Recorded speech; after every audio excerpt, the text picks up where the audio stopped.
Arratsaldeon guztiei, Xabier Etxauen nauzue, Filosofia eta Hezkuntza Zientzien Fakultateko dekanoak. Niri dagokit gaurko saio honetara guztiei ongi etorria ematea. Euskal Herriko Unibertsitatearen izenean ongi etorri guztiak ekimen honetara. Duela urtebete gutxi gora bera, Euskampus Fundazioaren konbidapena aprobetxatuz, konbidapenari helduz, Euskal Herriko Unibertsitateko ikerketa talde desberdinetako partaideak elkartu egin gara Euskal Hiztun aktiboak leloaren menpean.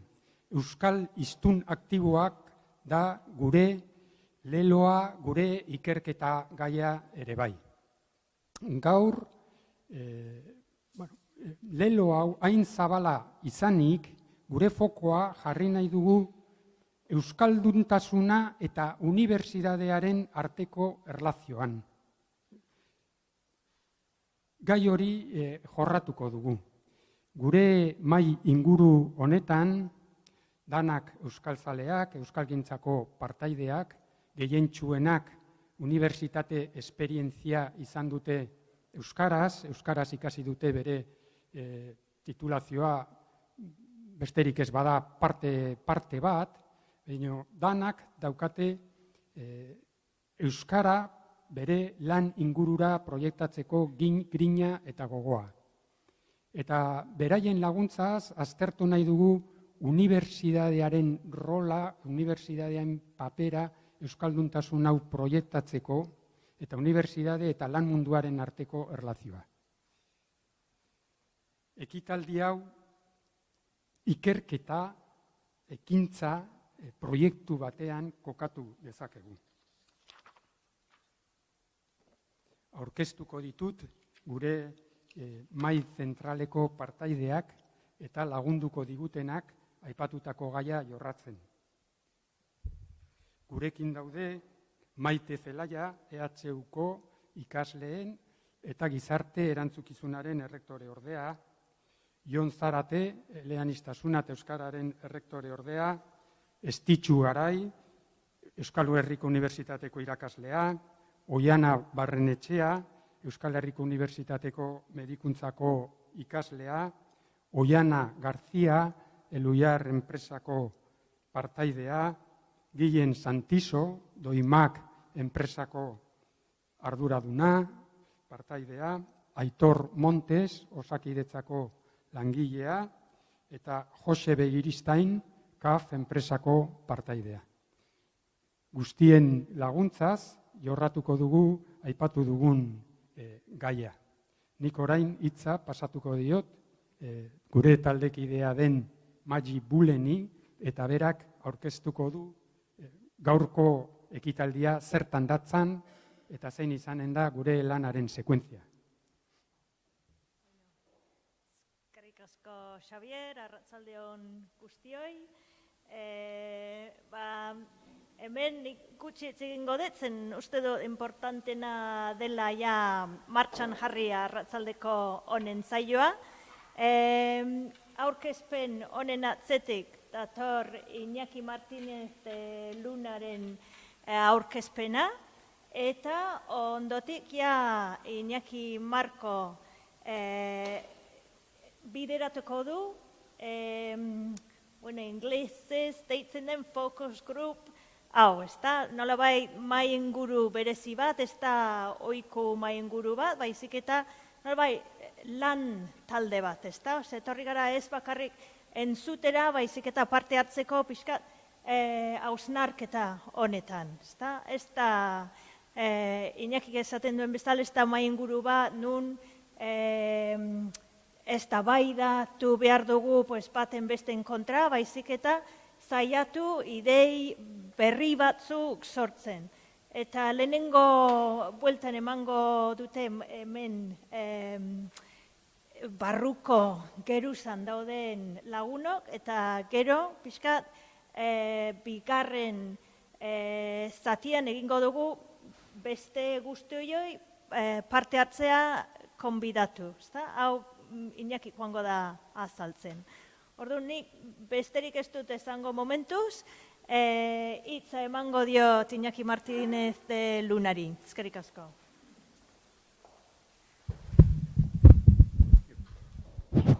Eskerrik asko, Magi, eskerrik asko guztiei, bertaratutako guztiei.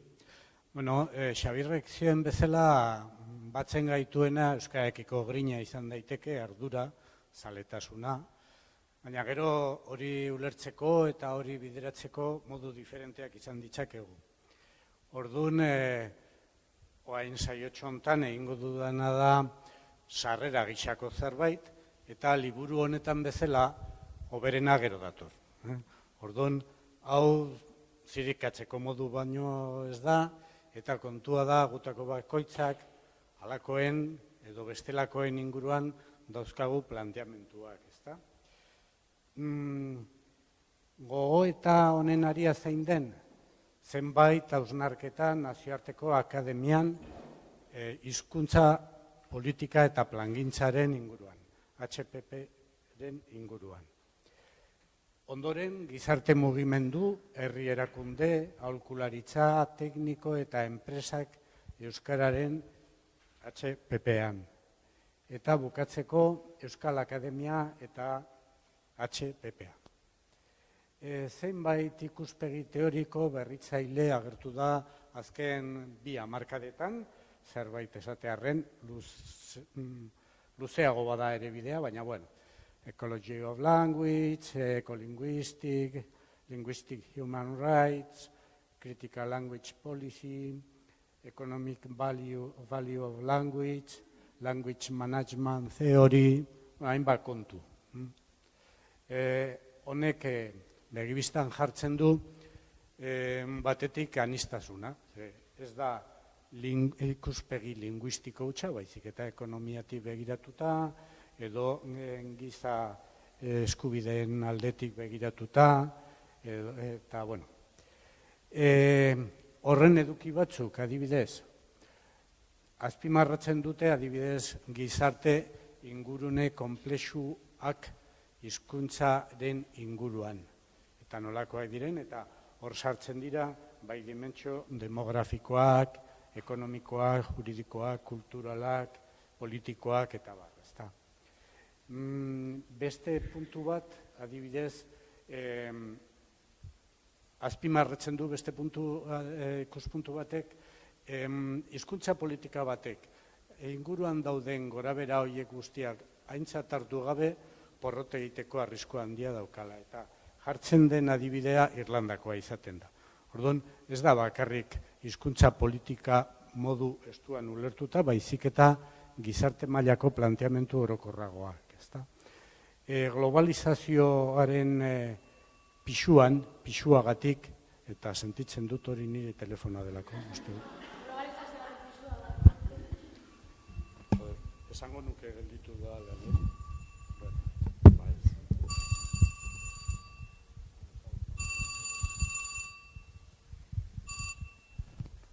Sentitzen dut, barkatu. Bueno, globalizazioak ekarri duena da, ez bakarrik barruko eta bertako goraberak, mota askotakoa, leku askotakoak eta besteak beste adibidez hizkuntza politikan ere hainbat egilek sartzen dituzte ere multinazionalak. Multinazionalek izaten dituzte hizkuntzen inguruko planteamentuak bai erabilera interesatua ikuspegi komerzialetik edo negozio egite aldera edo, eta baita ere langileen kudeaketan eta abar, ezta. Gobernantza berriarekin eta gizarte aldaketarekin beste hausnarketa hildo bat agertzen da ere, eta horrek agerian jartzen duena da gobernantza berriaren eskutik halako ardurak ez direla gobernu edo agintari publikoen ardura bakarrik, ezta. Hau ireki egiten dela eta azken finean gobernantza berri hortan gizarteko edozein eragilek har lezakela parte edo hartzen duela parte. Eta badago ere aldaketa politikoerekin, sistema politiko bezala, elementu erabilgarri bat izan daitekela hizkuntza politika bera, politika inguruaren gainontzeko planteamentuak eta konzeptuak aldatzen, hasteko adibidez, herri baten eskubideak direla, edo rola justizia, rol berri bat justizia sozialean, zenbateraino guztien eskubideak berdinak diren, maila kulturalean, maila sozialean eta hizkuntza mailan ere. Eta Tomas Rizetok adibidez laburbiltzen ditu gorabehera hauek guztiak 3 puntutan, teoria politikoak, ekonomikoak zein sozialek, ekarpen handia egin dezakete, baliotsuak dira hizkuntza politika eta plangintza bati begira, teoriak, eta baita disiplina aniztasun eta disiplina artekotasunaren ikuspuntutik landu beharreko gaiak direla. Deno dakigunez, akademia oso departamentu estankotan zatituta dago askotan, baina HPPek eskatzen du beste planteamentu bat. Eta azken finean, mundu akademikotik egiten dien lan horiek guztiak teorikoak, hausnarketa, garapenak eta horiek guztiek eragin egiten dutela, baita politikoen erabakietan. Oro har, eta pasatzen dugu bigarren blokera, oso labur, Euskal Herrian, Euskararen inguruan gutxi gorabehera mugitzen diren eragile motak askotakoak dira, eta hor dauzkagu batzuk gehiago ikerkuntzan, beste batzuk prestakuntzan, interbentzioan, deno kontinuum bat bezala askotan, ezta. Eta hor dauzkagu herri administraziotik egindako adibide batzuk, edo inkesta soziolinguistikoa, edo horretan zenbait gobernuk eta parte hartzen dutela, eragin linguistikoaren ebaluazioak, Gipuzkoako Foru Aldundiak, martxan jarri izan zuena, Euskararen adierazle sistema, Euskararen balio ekonomikoa, hauxe aurkeztuko da hile honen 15ean, ikerlan bat horretaz. Eta badaude ere, herri erakundetatik, gizarte mugimendutik sortutako hainbat ekimen, kale erabileraren neurketa, eralan, aldaitz, soziolinguistika klusterraren eskutik, eragin linguistikoaren ebaluazioa, hori lehenagokoa. Hor makina herramienta, adibidez, Elgoibarkoa, hizkuntza kudeaketa enpresan jorratzen duena, badaude ere elkarlanean garatu diren beste batzuk. Zer gertatzen da akademia eta zehatzago esan da Euskal Herriko Unibertsitatean. Esango nukenik nire balorazioak dira eta aurrekoa bezain diskutigarria, por supuesto. Hizkuntzaren korpusa, alde hortatik, korpusaren aldetik ari dira eta modu emankorrean esan dezagun, hor badago lanketa zientifikoa, literarioa eta, esan hori da Euskararen literatura eurreskoaran dagoela eta, Baina zer gertatzen da hizkuntzaren estatusaren aldetik, eta horretan zentratuko gara, badaude hainbat dinamika eta oso baliotsuak, konsolidatutako ikerlerroak eta ikerlari solteak, irakasleak, horiek egon badaude, ezin daukatu, eta oso baliotsuak, baina disiplina akademikoak lekutan daude oro har nazioarteko kezka zein planteamendu zientifikoetatik.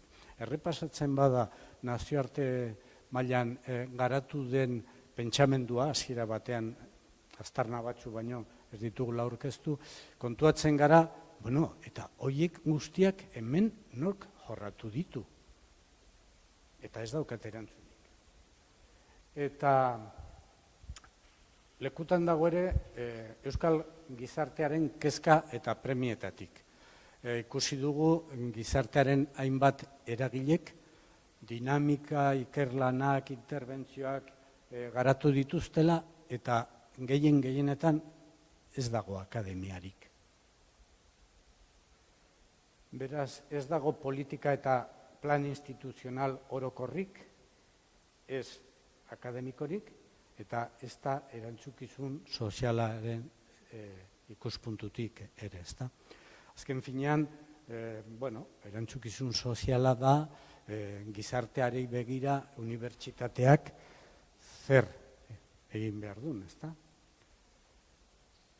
Hortaz, gizartean dagoen euskararen aldeko aleginari erantzun sendoa eman beharra badago, eta badaude zenbait arrazoi horretarako, niri okurritzen zaizkidanak beti ere. Lehenengoa, akademiaren zeregin zientifikoa betetzea. Hau da, nazioarte mailan horren beste badago, non dago hemengo akademia horri begira. Eta gainera hainbat adarretatik, berdin zait, ekonomiko, juridiko, eta bar. Egungo ikasleak biharko profesionalak, eta hori irakasle bezala oso presentetu behar dugu. Eta beraz trebatu behar ditugu gure ikasleak gaitasun mota guztietan.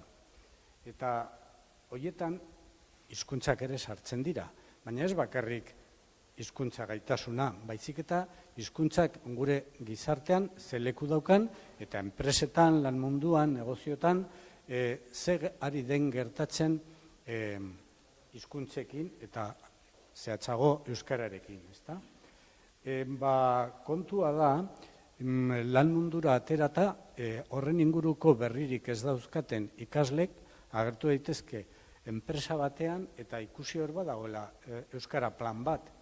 Eta ez dakite zer den, bitxia, beste hainbat enpresetan ez dago zer, okerrago oraindik. Aukerarik badago, ze baliteke behar izatea enpresa hortan.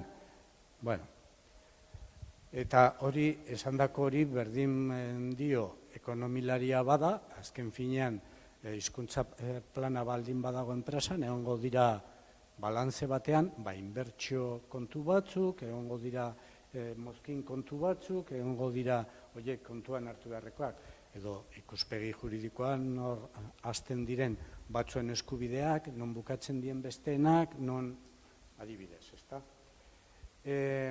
Hirugarren arrazoia izan daiteke, lehen bezala, egungo ikasleak biharko profesionalak, baina beste ikuspegi batetik begiratuta, hau Xabierren ideia izan zen, eta euskara bada merkatu hobi edo nitxo berri bat ere, ezta? Eta hori transmititzen zaie ikaslei, jakinarazten zaie aukerak daudela horren bueltan. Eta laugarrena izango litzateke egungo ikasleak formazio handikoak, gizartean formatuenak, gizarte hortako liderrak izango direla urte gutxi barrun. Kontua da, hizkuntza politika eta plangintzak halakoekin kontatzen dula. Hau da, edozein plangintzetan eta aldaketa eta berrikuntzak bultzatzeko liderrak behar dira. Orduan, hizkuntzaren ikuspegitik, hurrengo belaunaldiko lider horiek ere ondo prestatuak egon behar dira. Eta hoxe da guztia. Eta esan bezala, importantena, liburuaren kapitulutan dator. Eskerrik asko. Arratsaldeon. Gaurko saio hau grabatu ingo genula pentsatu genuenean, nik bintzat ez nun pentsatzen olako azpiegitura izango genuenik, ikusentzuneko ikasle talde oso bat etorri da, bere igintzea, azpiegitura, aparato eta gogo guztiarekin, gaurkoa grabatzeko. Beraz, aldertatik ere eskerrik asko.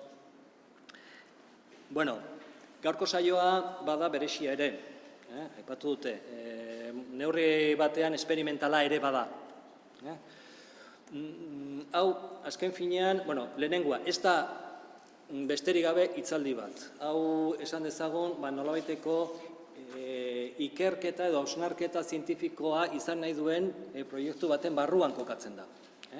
Badugu, edo bagenuen hasierako galdera ikur batzuk, bagenituen kezka batzuk, eta kezka horietik abiatu zen lan hau guztia, aipatu dituzte aurretik, alegia, egungo ikasleak etorkizuneko profesionalak izango dira gizartean, hori horrela unibertsitateak ba aldu erantzunkizunik hizkuntzarekiko, euskararekiko, bai ez, nola, zein neurritan, horrez ez suposatzen duen, hainbat galdera, eta galdera horiek dira nolabait esan dezagun lan honen abia puntua.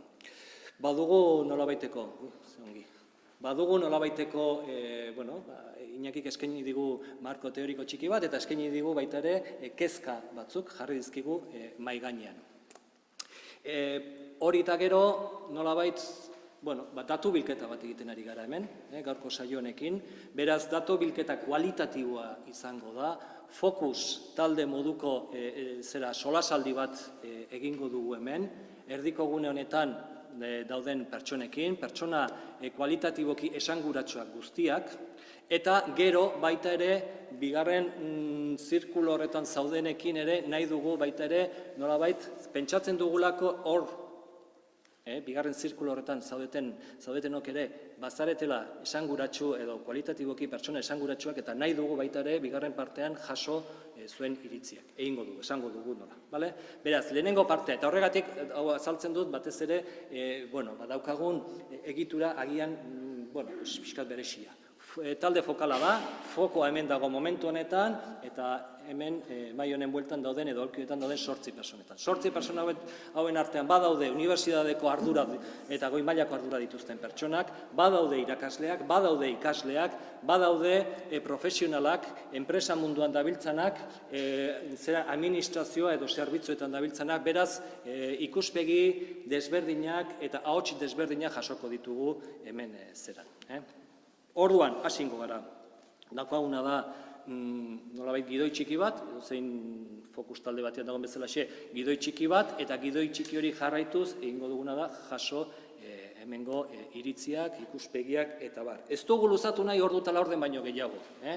Sartu horretik, nolabait planteatu dugu, eta saiatuko gara, neurrian jokatzen, gero, nolabait bigarren partari ere aukera emateko. Beraz, nik jarriko dute zera, hemen kronometroa, eta hasingo gara, iruditzen bat zaizue.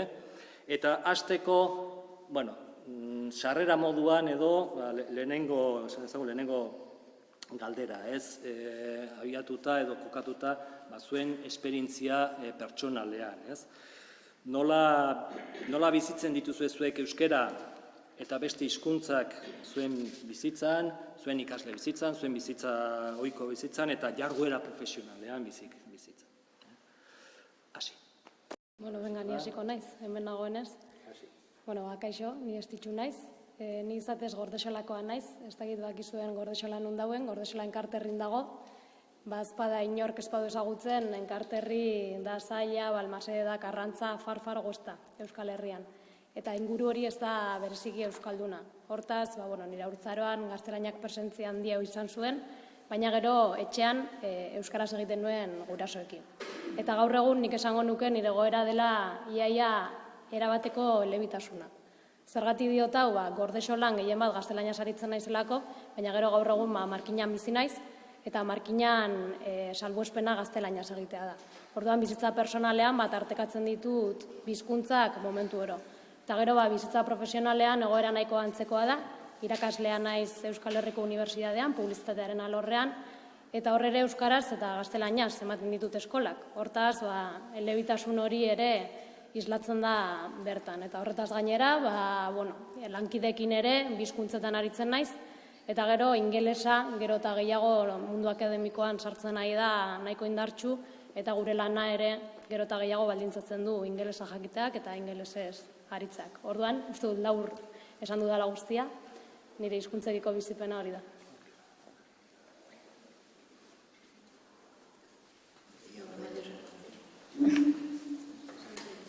Ez, niño esan dut nik, hori jaixotazia honen baremo batean, ez horren apurtxo edanetari ikastolan eta etxean euskaraz, arredokarien errazatez, baina gero beste arrela ez lagunak eta garaia abezenari ez lori zain gurufa, gura lorekin euskaraz itzen dugu normalmente, da laneko hizkuntza euskara da batez beze kabri medikoa, nazerriko medikoa bakarra.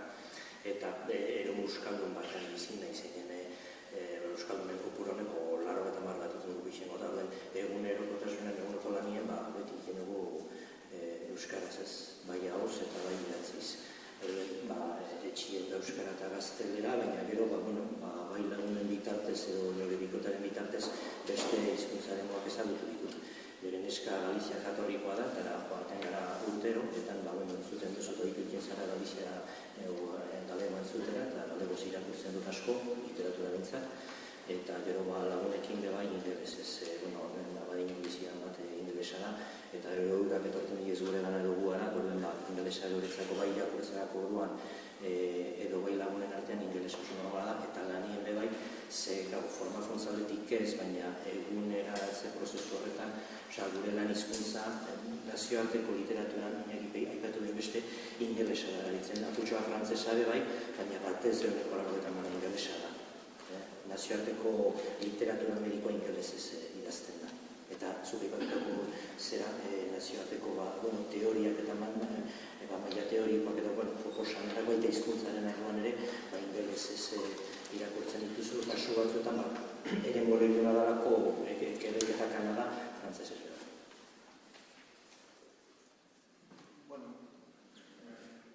Ni legitxarra naz, eta beraz jaiotzaz jontzaraten naz, Euskararen arloko ordea bideoa ikusiko duten entzako orkestea ondo dagolako.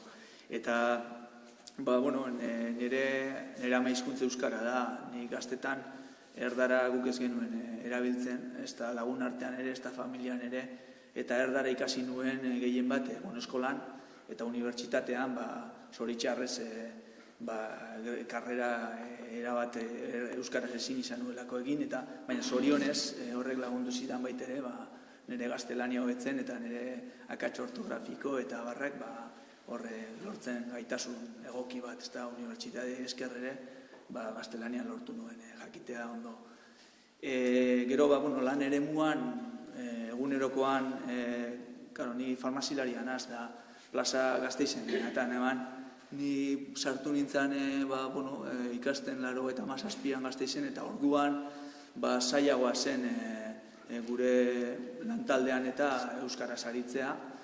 Gainera gure departamentuan Salamankako jatorria duten irakasleak dira gehien bat, baina guzti horri buelta eman diogu, nik uste azken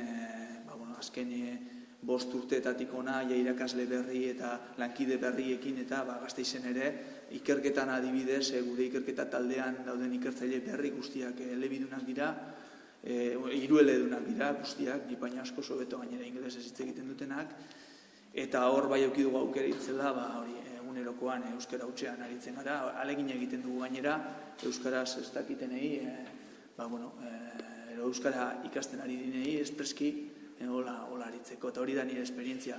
Ikerketa buruekin eta gaztelaniaz aritzen gara, beraiek ez dakite euskaraz, eta hor bai ikusi dut alde nabarmen bat adibidez Gasteiz bezalako herri batean, eta zorionez orain, euskara errektore ordetzan, noski, erabat euskaraz hitz egiten dugu,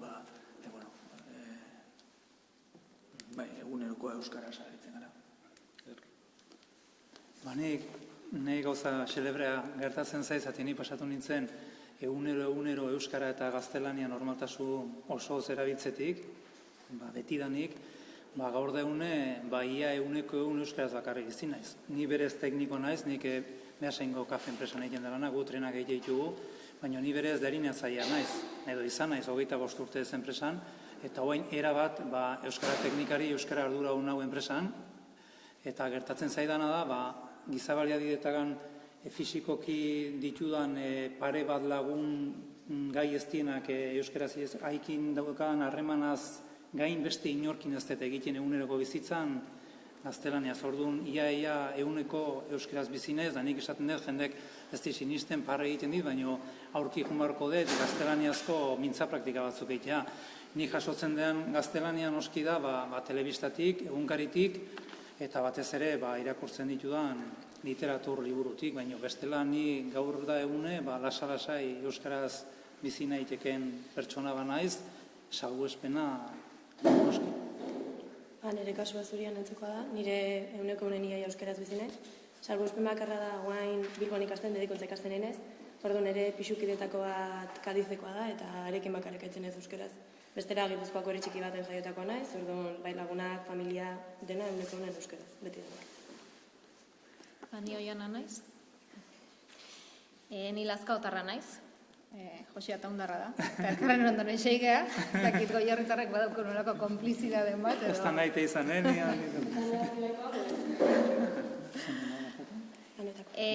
Bueno, nire kasuan nik egia esan ez dut gogoratzen, nik nire burua beti gogoratzen dut elebidun modun. Euskara eta gaztelaria, ez naiz konsiente gaztelania noiz sartu zen nire bizitzan, ez? Aita palentziarra da, bere euskaldundu zangu jaio aurretik, baina bere familia guztia gazteleraz egiten du. Orduan, guk etxean euskara jaso dugu, baina gaztelera ere oso presente onda txikitatik etxean. Bueno, etxean edo aitaren familia meintzet. Bueno, gero nik nire ikasketa ibilbide osoa euskaraz egin dut, ikastolan ikasi nun, unibertsitatean UESin ikasi nuen Eskoriatzan, bagenituen ikasgai batzuk gaztelaniaz eta beste batzuk ingelesez, baina alde hortatik euskarazko ekosistema batean ezin naizela usten dut, eta gaur egun Elhuyarren lan egiten dut. Elhuyarren xede nagusia bada euskara sustatzea oro har gizartean, hasiera batean zientziaren esparruan hasi zen euskara sustatzen, gero hori zabaltzen joan da, eta nik lan egiten dut lan mundu euskalduntzeko alorrean, bai enpresetan, bai administrazioan, edo bai herritarren artean ere euskara sustatzeko prozesuetan. Orduan, hizkuntza nola bai da langai nagusia, bai? Elhuyarren noski euskaraz bizi gara, euskaraz lan egiten dugu. Egia da lanean, batez ere euskaraz egin arren, gaztelania erabiltzea ere tokatzen zaigu, eta ingelesa gehiago bai irakurgai bidez, edo ikusentzunezko bidez, edo... Nik uste dut gaur egun gizarte eleanitz batean gaudela, eta denok hizkuntzak presente daudela gure bizitzan, ez? Eta naiz eta euskara izan momentu honetan ere hizkuntza zentrala, baditugula beste hizkuntza batzu gure bizitzako puska ezberdinak betetzen dituztenak, ez? Eta gizartean ere daukagun errealitate soziolinguistikoa daukagu, eta beraz tokatzen zaigu baita ere gaztelania erabiltzea, eta hori da pixkatu. Oso labur, aurre egin behar dugu eta. Ni gilen naz, jonen moduen, eskualde oso euskaldun baten bizia, eguneko egunien gehixen bat, makina semeindarra naz, eta gero biharra itxo, makina herramienta munduan, sektoreri lokalizauta edo zentralizauta oso deba barren aldian, Eibar da, Elgoibar bitxartian, eremu euskaldun zarra, naizte Estatu Espainiaretik inmigrazio asko jaso da dena, eta elebitasune egunerokun dauena, ahoskotasun aldetik ulermen maila desente dau, alfabetizazio partetik ondik igerten da biherrien ezin dela bermatu ulermena guztiz, baina bai bilerak eta ondino indik ez euskeraz, eta gero hornitzaile egin dabe euskera zibiltzeko aukeri daukagu, naizte gero oso internazionalduk egon, da kanpora begire egon eguneko geixenien kanpora begire egon, da ingelera izen gure hizkuntza holan nagusixe bihar mundu. Aurre ingo dugu. Bai. Zuek danok unibertsitateekin harremana duzue, edo izan duzue. Batzuk momentu honetan unibertsitatean bertan, beste batzuk, nolabait zuen formazioan, eta gaur egun profesional gisa zabiltzate hainbat arlo desberdinetan. Hori horrela, galdera, zuen ustez, ze ardura du unibertsitate publiko batek euskara bezalako hizkuntza batekiko? Hor uzten badia zuen, ni hasiko naiz hemen, zati hemen gauden honarten, segurasko ni dauket Euskal Herriko Unibertsitateekin harremanik axalenekoa. Ni berez naiz, bere garaien 14 urte nituenen, lanbide heziketatik bideratutako pertsona bat, eta 35 urte nituela, banuen arroi ez, beti okitzen duzu arra, baina batez ere bildurre, unibertsitateen nolabait zipristintzeko, eta egin nuen magisteritza. Eta, niretzat izugarrizko esperientzia izan zen, betxa ezakezu, 25 urtekin egin behar izan nuen oski, unibertsitatea sartzeko proba hori, eta, 35 urtekin hasi nintzen magisteritza egiten, eta ni beti esan dut, beti aitortu dut hasi nintzen zerbait egiteagatik. Behar nuelako klase presentziala, nik berez kazetaritza ingo nuke, baina ezin nintzateke lehioa jun lana eginez behar zeinen, eta topatu nuen zan, esperientzia pertsonal bat izugarri. Espero nuena baino ere asko zabalagoa. Eta bi gauzak eman zidan atentzioa ez, bat, noski, ni ikasleen artean sentitzen nintzen, beraien guraso izango banitz bezala, baina harremana oso nahi izan zen, batzu izan dielen oraindik mantendu egiten deu, 15 urte da magisteritza bukatu nolanik, eta datorren hasten dukeu magisteritzako batzuk elkarrekin otordu urterokoa, eta eman zidan atentzioa da, ikasketak euskaraz egin dituen, lehen hezkuntzan, baina klasetik kanpo gaztelaniaz hitz egiten zuen jendek, eta hori netza zen izugarri zen. Atera klasetik, eta kanpon nire inguruko jendea, nirekin klasen egon zienak, horrekin normaltasunez gaztelaniaz zatea, hemen zerbaitek baiatzen du, karrera egiten nahi die, gaina irakasle izan behar duen pertsonak, eta horrekin gehitu nintzen ez, baina bai esperientzi bezala, netzat bizitzako igual gauzai politiena izan da, unibertsitateen hanka hori sartzea, eta hori esan da, ni 25 urte derinatzaile bezala ditu nintzen kafe enpresan, baino magisteritza egin izanagatik, etorri zan nolabait ere, gero guk Eluiarrekin egiten dugulana, hasieratik, Eluiar da hizkuntza euskararen aholkularitza, baino beti eskatzen genuen enpresan bertan behartzolan norbait, dedikazio oso hortara bideratuko zuena, eta nire sorte izan zen, nigan pentsatu zutela, eta 10 urte inbar ditut, erabatoain euskararen plangintzara, euskara planetara, euskara teknikari bezala ganen. Kasu honetan garbi ikusten dut, Euskal Herriko Unibertsitateak badaukala zeresan berezi bat, eta eginkizun berezi bat, eta erantzukizun berezi bat. Batetik, barrura begira, hau da, unibertsitatearen barruan gauden guztion euskera maila hobetze aldera, euskeraren erabilera sustatze aldera, eta barruan sortzen den ekoizpen hori nolabait euskeraz egite aldera, hau da, euskerari maila akademikoaren barruan euskera nolabait aitortua izan dadin eta horren aldeko apustua egitea, tesiak euskeraz bideratuz, euskera plan bat garatuaz eta baina baita kanpora begira ere. Unibertsitate publiko geran heinean badaukagu zeresan bat gizartearekiko. Lehen aipatzen zen gizarte erantzukizun bat badaukagula. Eta nik uste hori dela, jorratu behar duguna kanpora begirako politika horiekin, ezta? Nola? Lehendabiziko gure erramienta edo mekanismoa izango da, nolabait sortzen, formatzen eta lantzen ari garan pertsonak, ikasle direnak gaur egun, eta etorkizunean liderrak izan daitezken horiek, elebitan formatuz, ezta? Eta hor badaukagu koska importante bat, eta duela gutxi horren inguruko gai bat lantzen jardun ginen, hain zuzen ere, beraien jatorrizko hizkuntza euskera izanik eta euskal mundu batetik datozen ikasle askok matrikulak egiterako orduan gaztelerazko taldeak aukeratzen dituztela. Eremu jakinak dira, zuzenbidea dela, kazetaritza dela, eta baina hor badago zerbait aztertu behar duguna. Behar bada ez dakigu komunikatzen euskerak zer nolako balio erantzia eman aldien beraien ikasketei. Eta hor badaukagu egiteko bat. Ezinbestekoa dela. Oso ondo planteatu duenak, azken ondorio bezala eta zuk ere errepikatu egin duzu, lidergoa behar ditugu eta lidergoa sortu behar ditugu, eta hori dira hauek, oingo ikasleak ez. Eta hizkuntza askotan ipatu da. Eta hemen zuet euskara egiteko grina, ez da hori ipatzen da, baina niretzako hizkuntza lana da. Hau da, ni osasun nintzen ari naiz, ni medikoan naiz. Eta argitzen nola jendeak, berak ere oso nahi batu da dinari, nazioartean egiten dira ikerketak nola hemen euskara enteratzen, zera ez, hau da, gure lan esparrua medikuntza da, eta medikuntza pazienten helburua eratu behar da, sortu behar da, egin behar da, bere hizkuntzaren kontuan harturik. Hemen kuriosoa da, hizkuntzaren aldeko grina, euskararen grina ipatzen dela, eta nik hortaz ere apurtxoa donatzen dut. Hau da, ni ez naiz eskubidetzari edo berdintasunaz, edo duelbe bai ez, edo grinaz, baizik eta zerbitzuaren kalitateaz. Ni medikoa naiz. Hortaz, nire zerbitzua izan behar da, euskaraz paziente euskalduna baldin bada, eta kitxo.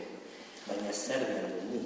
Horrek hori garatzeko, hori sortzeko, hautatu sortu behar ditut osasun langile batzuk, eta hautatze eta sortze prozesu bat. Orduen, nork sortzen ditu dano sortzen ditugu, alde batetik unibertsitateak, baina osasun sistemak bera, elkarlanean egin behar dugu hori, baina zuek barik, unibertsitate barik ez dugu egingo, baina elkarlana eskatzen du, ez? Hizkuntza nahikoa da, ez dut uste. Hau da, aipatzen dago, eta gogo guri da, medikuntza ikasleena, ez? Kontxe euskeraz eskaintzea eta euskeraz bultzatzea, bai. Ez bakarrik hizkuntzaren ezagutza edo erabilpena, baina izik eta hizkuntza kontzientzia eta lidergoa sortu behar da. Hau da, nik zer behar du, euskaraz dakiten medikoak, erizainak, osasun langileak, ez horrekin ez da nahiko izan, bazukeko eskola bezala urtuko dira osakidetzen, euskal osasun sistema batean, garri dut oso kontzientziatuta eta hizkuntzaren garrantziaz jarrututa dauden ikasleak lidergoak izango direnak eta erakunde barrutik lidergo horri suspapena eta laguntza eskaini behar diot bestela, ez dugu ezartuko edo Nikolan ikusten dut, errealitatea egunen ikusten ari nahi zela. Zauden, bai, lidergoak sortu behar dituzte, hizkuntza kontzientzia ez bakarrik euskaraz eskaini ikasketak baizik eta hizkuntza kontzientzia eta hizkuntzarekiko jarrera formakuntzan hasieratik bertan txertatu.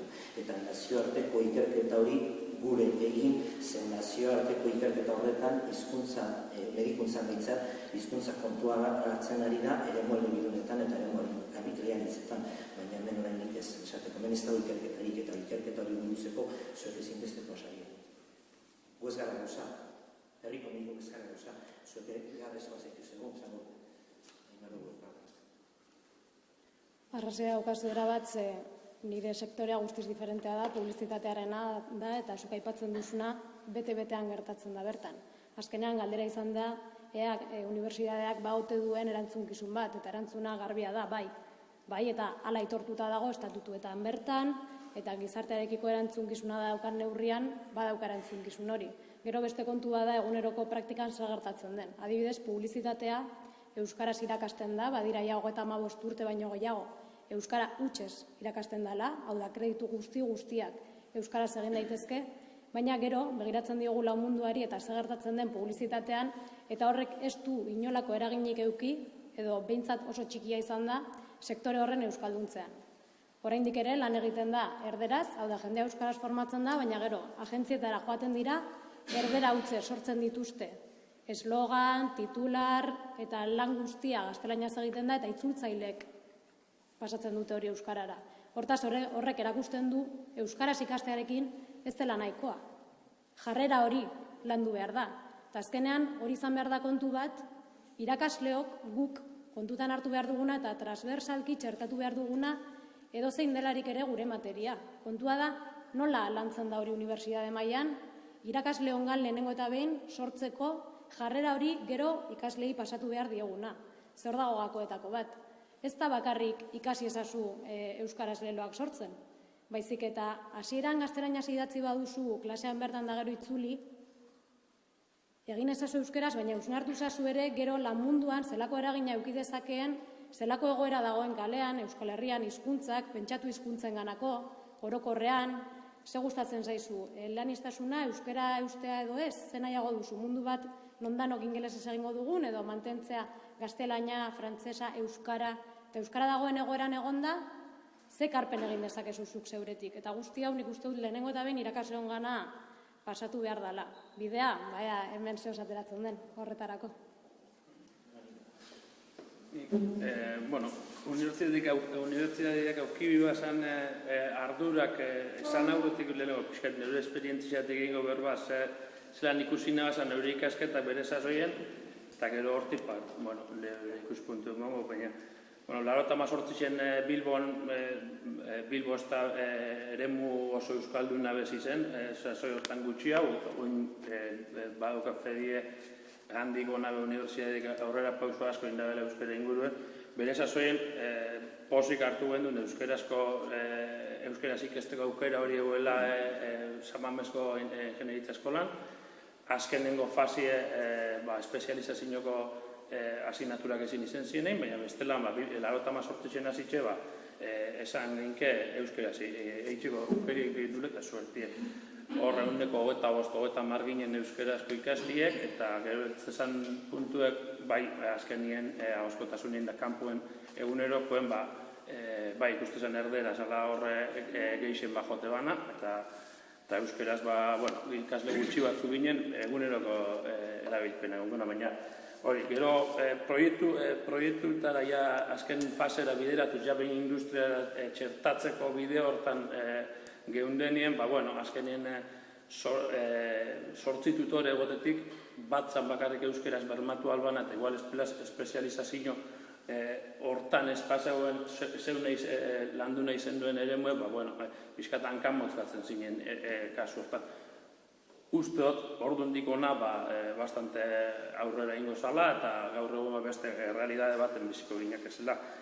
Eta gero, esango genke, ardurak, unibertsitateak aukik beharko ardura bat, neure ikuspuntu, oin gau esan ikuspuntu industrialetik izango litzake, azken, irakasleguan euskera maile bai zainduko litzakela, batez be, hori izan da, bertatik ja urtetzen dalako, proiektatzen dalako bestion gaitasunek eta bestion zelan erabiltzen dugun gero terminologia teknikuek. Eta gero, alde batetik hori ondo, pizkatu handiko litzake paraleloki teknologisekin ustartute maila berien, haitzan bisek oinez bateren biko leuke terminologia horrek, batez be ulergarrisek izen deitzezan eta egunerokoen hori erabilgarrisek izen deitzezan. Azkenin, euskerian erabiltzaile bera langile mundu izango dalako eta horrez berba oso komplexutan sartzie be karentzia bat izen deikelako. Batez be ikusten da, netzan euskeraz berba zaiak sortu dizen momentu hortatik, bai ikasketetan bertan be bai, iagotezan migrazio bat erderazko edukinetara jota han azken erderazko edukinetatik ikestera, ze bestien ondino zailtasun bat edo somatzen zalako. Eta gero hori berdin proiektatzen da industria mundura. Eta horrein de dauz bastante ekimen, nik justu karreri amaitzu eta hortxik usinean sektor, adibidez makina erramintean bide nahiko nabarmen bat egin da euskara lantzen eta orduntxik usinean lehenengo aldiz 2003 urtien zelan enpresa batzuk behu ezela euren hizkuntza hiztegisek ataten terminologia hiztegisek orduan unibertsitateak horretanak jaso eta aktualizatzen jardun behar dago momentu hori. Bai, markatu, nik hori gero aipatu nahi nuke, baina galdera zan ze ardura don unibertsitate. Gala, nik adiez, ez dut inungo zalantzan jartzen Euskal Herriko Unibertsitate Publikok eskaintza guztia eman barko lukela euskeraz ere esaten dut. Ematen baldin modu alemanieraz ere, ongi etorria izan da euskeraz ere. Eta gero bai aldu nahiko niokela, Girenek aipatu duen aldetik, ze gertatzen da, unibertsitatetik erabat prestatuta ateratzen den euskaldun horrekin, enpresa baten adibidez lanen hasten denen, enpresa horrek zeharo edo erabat gaztelaniaz edo inglesez funtzionatzen baldin bado. Horri, uste hor gero badagoela nunen du, ez? Bai, pixa bide horretatik. Igual zurekin hasiko gara edo zer. Hemen aipatu da, bai, bada unibertsitateak baduela erantzukizuna gizartearekiko, aipatu da egin beharreko lana formakuntzan, aipatu da gero nolabait ezagutza aplikatuan, terminologiak eta horrelako gauzak, aipatu da baita ere ez bakarrik ezagutzan, baizik eta nolabait hizkuntz kontzientzian eta lidergoan lan egin beharra, aipatu dira horiek. Beraz, galdetu dezakegu zentzu horretan, unibertsitateak izan behar du hiztun aktiboak sortzeko leku bat. Ulertu behar da, eragile izan behar duela horretan, eta zergatik. Horrela baldin bada,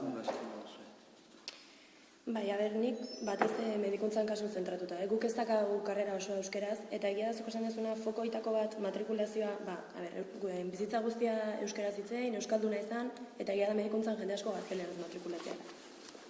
Nik ustetena da, guk bai negu ikerketa lan bat, roizatik izan ditzake, jendai galdetuz eta bar. Egia da, batez arrazoi gehienak diala mitok. Gazteleraz formakuntza hobea jasotzea da, gezurra da. egia da medikuntzan kasun hor dakaula mirra azterketa gaztelera ziteala, eta orduan jendeai ikasle berriri beldurra sartu zaie, mirra azterketa gazteleraz iteko aukera bakarrik daunez, behaiek euskerazko formakuntza jasota, azterketa hortan emaitza aukeragok izango litu ezken, edo ez.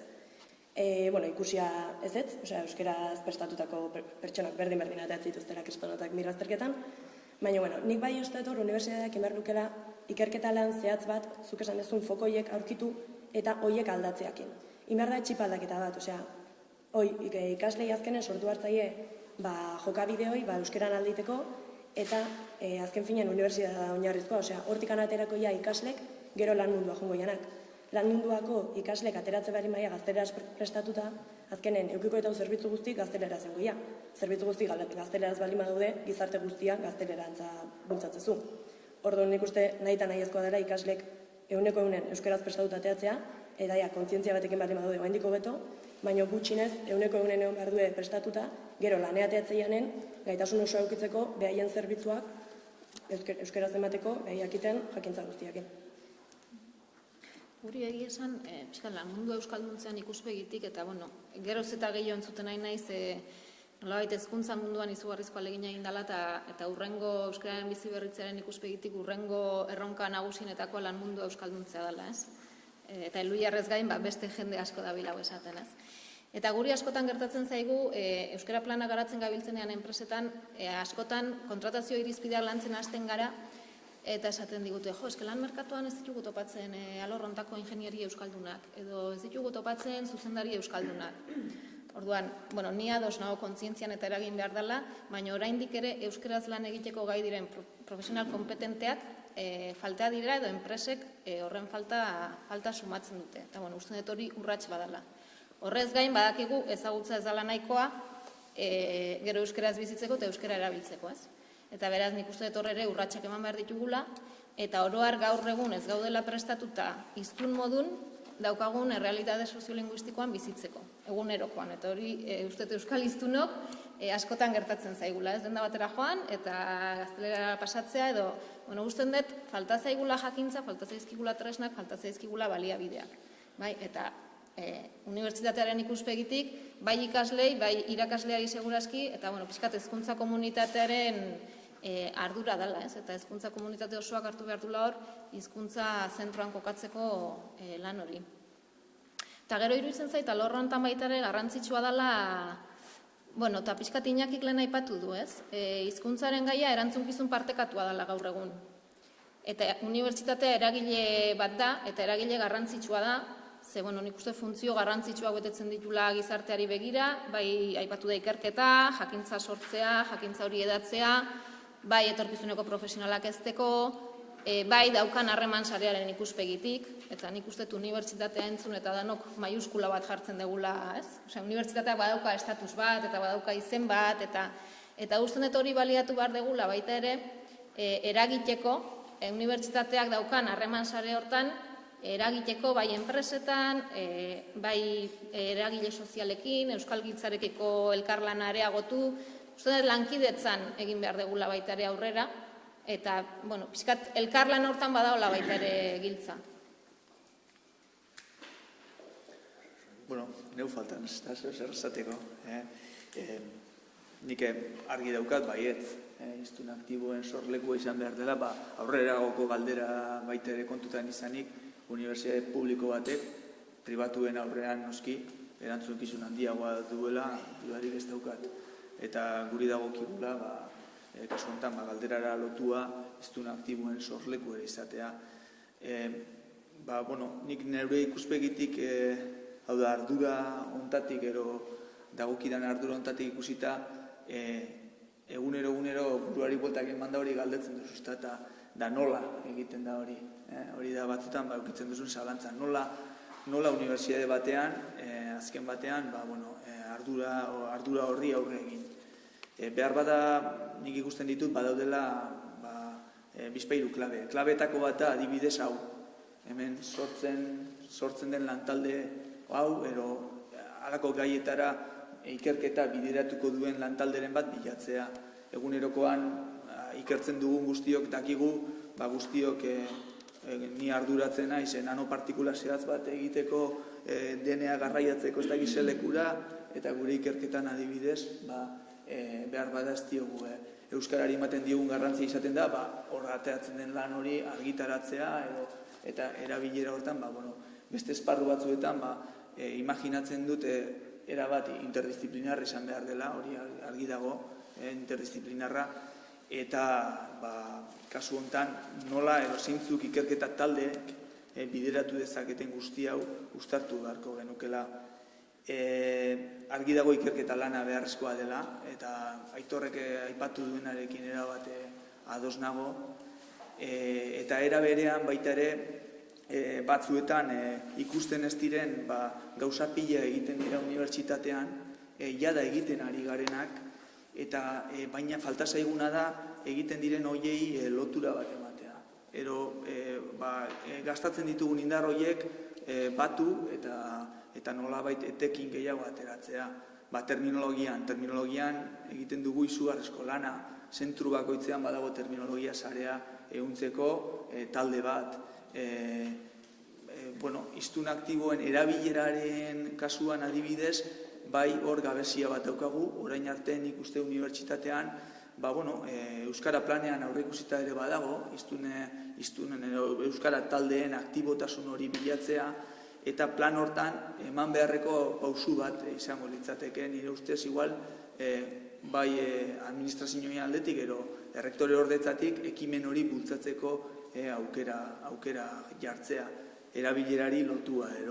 Saiakerak egiten dira hemen eta han, baina askotan ez dakit egituran nahikoa baliabide ez daukagulako, behar bada izan daiteke hori, hori oso zaila delako benetan, adibidez fokoak bideratuz, magisteritzetan ere badaukagu kezka berezi bat gai honen gainean, foko zehaz batzutan, nola uztartu guzti hori, ez da inerreza, ezta. Nik uste dut halako ekimenak eta halako taldeak bideratzea eta honi zabalkundea ematea bai Gipuzkoako kampusean, o bai Bizkaiko kampusean, Arabako kampusean ezinbestekoa dela. Eta ez dakit, pixkat hortik bideratuta hori da batu nahiko nukena. Nik igual bukatzeko bakarren gauzatxo bat, eta igual euskara teknikari naizen aldetik, gaur egun unibertsitate eskaintza aztertzen baldin badago, ez da soziolinguistikaren alorreko gradurik, euskal filologian daukat hiloba bat, eta 4 urteko graduan 3 hilabete dira soziolinguistika. Ez dakit, uste dut profesionalki bagaudela baita ere, desenteko multzo bat, lan honetan dihardugunak, baina ez da hortarako, ez dugu jendea prestatzen hortan jarduteko, ez? Eta gu ez bagara prestatzen, imaginatu populazioaren gainontzekoak, ez? Eta beste begutan hasi dira egiten. Adibidez, eta hori da, nire proposamen bat hori izan egazken batean, ez? Nintzen medikuntzari begira, medikuntzari hizkuntza eta komunikazioa ezinbesteko dira, lan tresnak, ez? Euskaldun batean, euskaraz ez badakizu ezin zulanak egin. Hortaz, eta kuriosu bat soziolinguistikari bat idearik ez, horri buruz formatuntzarik ez otasun medikoan naiz, baina zelan lan hori uztartu behar dugu eta medikuntzaren eta osasun formakuntza guztian txertatu behar dugu nola egoa. Hau da, odontologia, fisioterapeutak, erizainak, medikoak hemen sortzen dira, hemen ekoizten dira, EHU, eta hor hizkuntzaren gaia txertatu sartu behar da. Eta hori egiten ari dira esateko adibidez. Hau da, gizarte langile begira, language awareness izaten dago, ez da, hizkuntza kontzientzia eta hizkuntza duen garrantzia osasun arretan, edo gizarte laguntza, the cable of language, how translation can, eta hori ja existitzen da, eta hori sortu behar dugu hemen. Zer edo nuke, euskaraz eskaini medikuntzaitukari ikasketa prozesu guztia euskaraz bai, baina behintzat bitxienez hasteko aperitibo gisa hautazko ikasgai gisa bai hizkuntza kontzientzia eta hizkuntzak osasun gintzan duen garrantzia hori buruzteko zu literatura asko idatzi da, ingelesez eta frantzezen dago ja protokoloa ekin da. Ikerketa buruzeko orduan ere protokoloak badakuz, hizkuntza kontutan hartzen duten medikuntza da dizen, ez ezagunik ez zaite industria mundua. Eta gero ikasketak amaitu eta gero badauzela du ondoko ikasketak ez da, universitatean hori nik ezakizelan da, baina sortu dezakezu dala masterra gradu ondoko ikasketa gisa gauzak da hizkuntzak osasungintzan, osasun jardueran duen garrantzia eta hizkuntza kontzientzia lenguatxe jarreak aldatzeko, lidergoak sortzeko, hori sortu zeko master bat izan, zertarako nik hautatu beharko ditut gero osasungintza, osasun sistema batean liderrak behar ditut, zerbitzu buruak, bitarteko zuzendaritzak, goi-mailako zuzendariak, behar badaskatu diezaieket ikasket hori burutu duten, ala ez, burutu duzu hau, ondo da, aurrera sartzaitez. Lidergoiek ezinbestekoak ditu dalako, bestela ez dugu aurrera egingo ez. Hori ere, unibertsitateak egin badu, baina oso zaila izan gauzentzako elkarlan eraingorik ez bada. Elkarlan eraingorik ez bada, osasun sistema bera, eta bestea. Hori, munduko osasun erakundeak, hori lan du kalitate irizpidea emantzeko orduan, hor 6 daude, eta planteatzen da ekitatea. Epatu du duenak ikziozer hori buruz, ez dakit eskubideak edo justizia, ez da, baina medikuntzan hori da kalitateko oinarri bat, irizpide bat, eta oso argia da ekitatea. Eta beste bat da, onargarritasuna.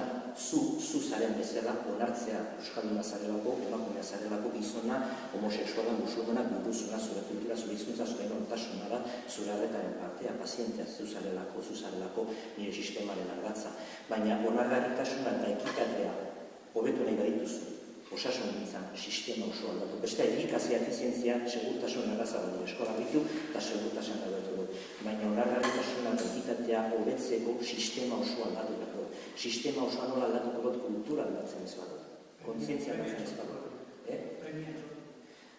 Nik aitor esaten nahi dan bidetik oso errez ikusten da herri euskaldun batean, mediku euskaldun egoteara, baina zergatik herri hori euskaldunea dako. Ordu nik usten dut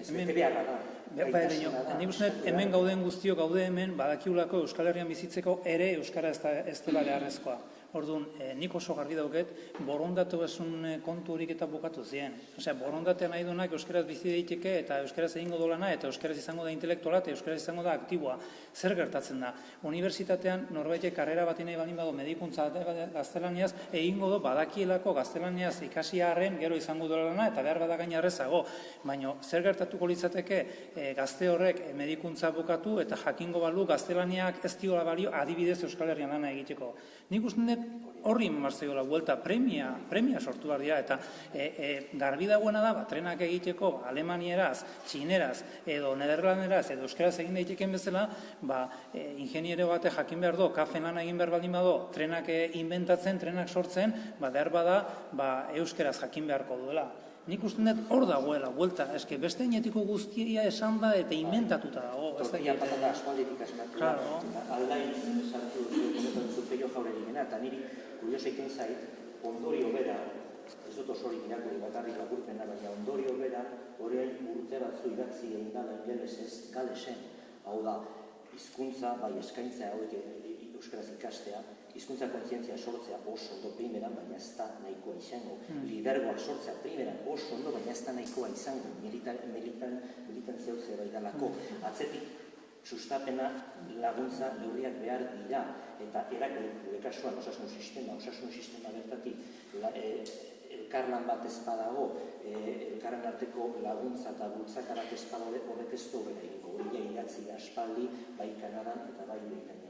Eta gero, ez dakit aldariz hori, noiz argitaratu da, azken batean ondorio bera da, ez? Egin hori ez dute euskaraz irakurri dut ingelesez eta frantzesez, Kanadan.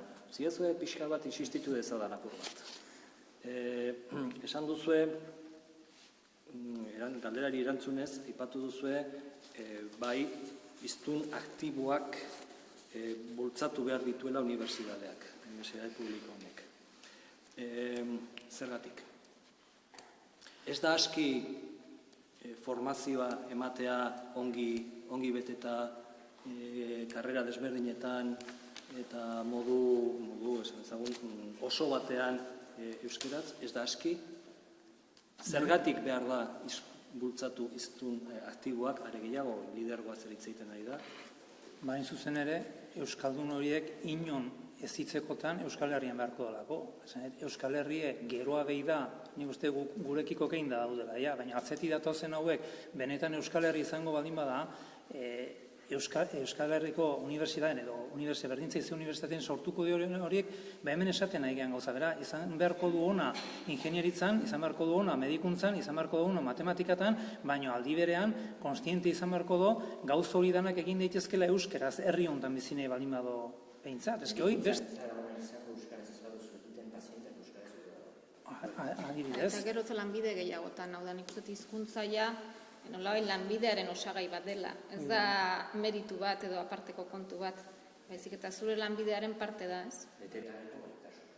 Nik enpresa txikita ertain mundu hortan ikusten dutena gabezia handia, zuzenean jo bilitzakena izango litzake azkenin erabaki organo eta esango neuke zuzendaritza batzordea kontzientzia hori azkenean txertatzen da denak, eta hor badauko zer esan handize etorkizunen, profesionala bihurtuko diren horiek, liderrak izango diren horiek, azken batean erabaki organo horietan parte hartuko dute eta kontzientzia hori txertatzeko bidea izango dute. Orduan, unibertsitate mailatik gaur egun hitz egiten den erantzunkizun sozial korporatibo hortan zer esan handia dauka unibertsitateak, nola ez bakarrik teknikoki, ari naiz ingenieritza bat eta hitz egiten agian, baina ez bakarrik teknikoki, baizik eta erantzunkizun sozial korporatibo hortan, eta lekua du,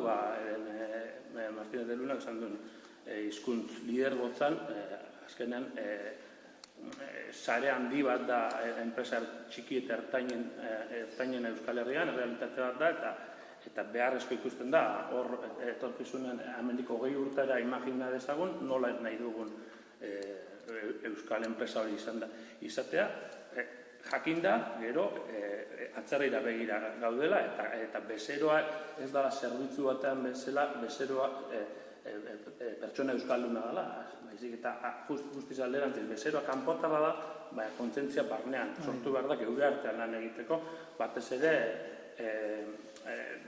horritzailezariak geu garelako, geure euskal enpresa txikien artean jokatzen dugulako egiten dugun hori da nintzat. Eta nik uste dut horra ipatu duzun gauza bat dela klabea zure galderari erantzuteko.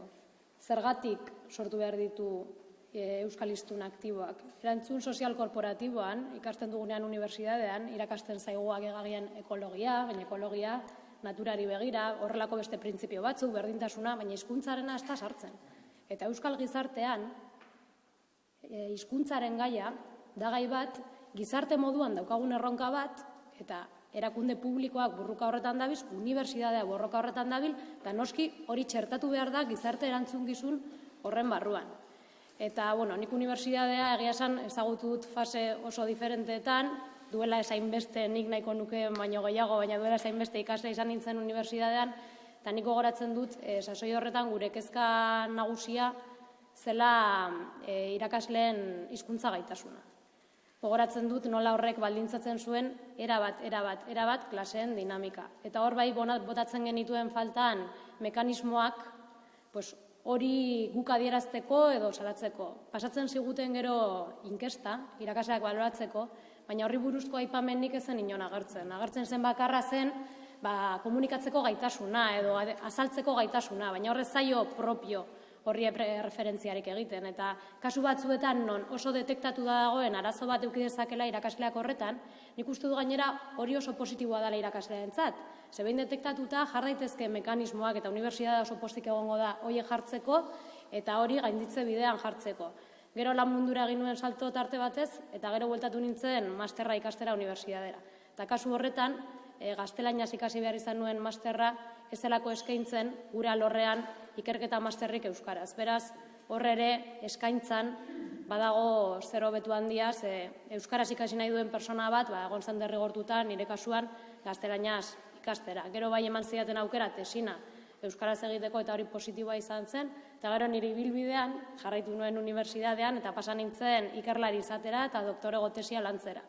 Eta horriak kezka berriak aktibotasun horretatik, eta kezka horiek lotuago daude zein neurritan gaur egungo ikerlarion eta irakasleon ebaluazio sistema dalata egiten duten agentzia berezitu batzuek, ANEKak eta Unibaskek, zein neurritan euskarazko ikerkuntza den hauntzaren gauerdiko estula eta geratzen den oso debaluatua azkenean inpakto indize horien arabera euskarak ez duelako asko balio, ez daudelako aldizkari handiak ez daude euskaraz. Eta nik uste dut Euskal Herriko Unibertsitateak ere badaukala erantzunkizun bat presio horretan eta euskararentzako balio ez duten irizpide horiek moldatze aldera. Ze horrek kriston eragina dauka. Bai gaietan, azkenean gero eskatzen zaizuna da nazioarteko ikuspuntu bat eta zure gizarteari ekarpena egitearen gai hori ere batzutan hasten da eta soziolinguistika ikasketak ez daudela aipatu duzu, baina ere oso garrantzizkoa da ikuspuntu hori txertatzea eta alorrez alor ikerketak egitea norbere alorretik soziolinguistikari lotuta. Eta hori bultzatzeko neurri baten importantea da finantziazioa eta importantea da zure lana aitortuta egotea gero ere unibertsitate eta lan akademiko eta ibilbide horri begira. Eta hori nik uste du gaur egun oso kaltegarria dela euskarentzat irizpide horiek. Eta gaur egun irakaslea naiz eta nire gehiago doa zelan motibatu ikasleak ikus dezaten ze potentzialitate dagoen euren esku etorkizunean, zelako aukera daukaten gauza handi bat egiteko eurek eta izateko belaunaldia zeina euskaldun munduko duen pixkate publizitatearen mundua eta egiteko dana daukate, eske da gozada bat berez. Horri helduta, nitzake guztu jongo mendi gauza hau esan be. Nik netzat ikus dezazuen unibertsitateek ze garrantzia daukeen, adibide bat jarriko izet garbi eta nabarmena. Nik 34 urte damatzate kafe enpresan, kafe enpresak euskara plan bat baldin badauke eta euskararengan alegin bat egiten ari baldin bada, zergatik da. Dagoelako jende bat borondate hori izan duena inork ez du behartu kafeek euskaraz egiten ari dan alegin egitera. Orduan, kafek eukidun suertea izan da, langileek azpitik eskatu egiten zuten euskararenganako jarrera bat eta bestalde zuzendaritzak ere euskararekiko kontzientzia dutenak dierako dagoen suerteekin, zuzendaritzak bere garaien nolabait bideratu intzon euskara plan hoi eta gaur egun daramagun bidea. Hori esan da, nik ezautu dut, nire enpresa erabat zeharo egun gaztelaniaz funtzionatzen zuen enpresa. Zer gertatzen da guain? Oain sartzen dien, nik ezagutzen dut gertuena, zorionez daukagulako ikerketa eta garapena eta sortzen muin hori dana behasengo kafeen behaseinen daukagulako, horrea sartzen nahi dan jendea da euskaldune eta ikasketak euskaraz egin dituztenak.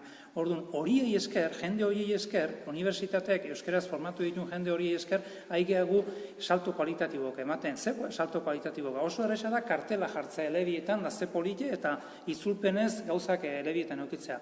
Baina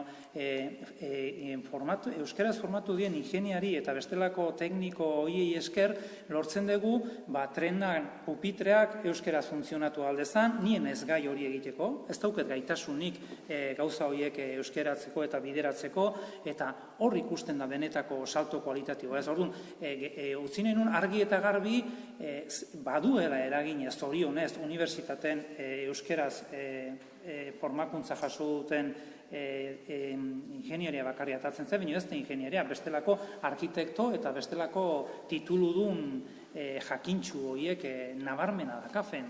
Horren arire adibidez, ikerketa eta garapeneko proiektuak ez bakarrik unibertsitate mailan, baizik eta jaurlaritza mailan dauden proiektu teknologikoak adibidez espreira presentatu proiektuen eguneko oso gutxi da euskaraz aurkezten dena. Eta hor bai politika linguistikoarekin uztartu beharko luke unibertsitateak jaurlaritzarekin hori nola gehiago sustatu hizkuntza erabilpen hori nik espri horretako proiektuak ezagutzen ditut hola berez da eta badakit oso gutxi aurkezten direla. Ez dielako inork eskatzen, hortara noa?